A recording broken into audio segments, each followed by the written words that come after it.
ఎప్పటికప్పుడు తాజా వార్తలను అందిస్తున్న ఏపీ పవర్ న్యూస్ కు స్వాగతం.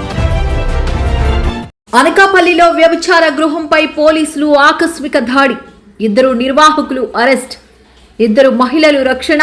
3 మొబైల్ ఫోన్లు సహా నేరానికి సంబంధించిన వస్తువులు స్వాధీనం. అసాంఘిక కార్యకలాపాలపై కఠిన చర్యలు కొనసాగుతాయి.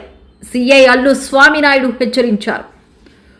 జిల్లాలో వ్యభిచార గృహాల నిర్వహణపై పోలీసులు ఉక్కుపాదం మోపుతున్నారు. జిల్లా police superintendent Tuhin Sinha IPS ఆదేశాల మేరకు అనకాపల్లి డీఎస్పీ ఆర్ఆర్ మోహన్ పర్యవేక్షణలో కసింకోట సర్కిల్ ఇన్స్పెక్టర్ అల్లు స్వామినాయుడు ఆధ్వర్యంలో కసింకోట మండలం నూతన గుంటపాలెం గ్రామంలో నిర్వహిస్తున్న వ్యభిచార గృహంపై మంగళవారం ఆకస్మిక దాడి నిర్వహించారు.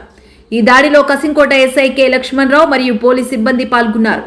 దాడి సందర్భంగా నూతన గుంటపాలెం గ్రామానికి చెందిన గొంతిన భూలోక, కాసిం దేవి నాగమణి తమ నివాసంలో వ్యభిచార గృహాన్ని నిర్వహిస్తూ మహిళలను ప్రలోభపెట్టి వ్యభిచారానికి పాల్పడేలా చేస్తున్నట్లు పోలీసులు గుర్తించారు.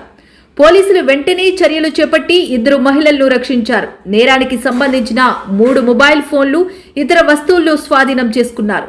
వ్యభిచార గృహాన్ని నిర్వహిస్తున్న 2 నిందితులను అరెస్ట్ చేసి కసింకోట పోలీస్ స్టేషన్లో క్రైమ్ నెంబర్ 163/2026 కింద కేసు నమోదు చేసి దర్యాప్తు కొనసాగిస్తున్నారు. ఈ సందర్భంగా సర్కిల్ ఇన్స్పెక్టర్ అల్లు స్వామినాయుడు మాట్లాడుతూ మహిళల దోపిడీ, వ్యభిచార గృహాల నిర్వహణ వంటి అసాంఘిక కార్యకలాపాలపై పోలీసులు నిరంతరం కఠిన చర్యలు తీసుకుంటారని స్పష్టం చేశారు. ఇలాంటి నేరాలకు సంబంధించిన సమాచారం తెలిసిన ప్రజలు వెంటనే సమీప పోలీస్ స్టేషన్కు తెలియజేసి పోలీసులకు సహకరించాలని ఆయన విజ్ఞప్తి చేశారు.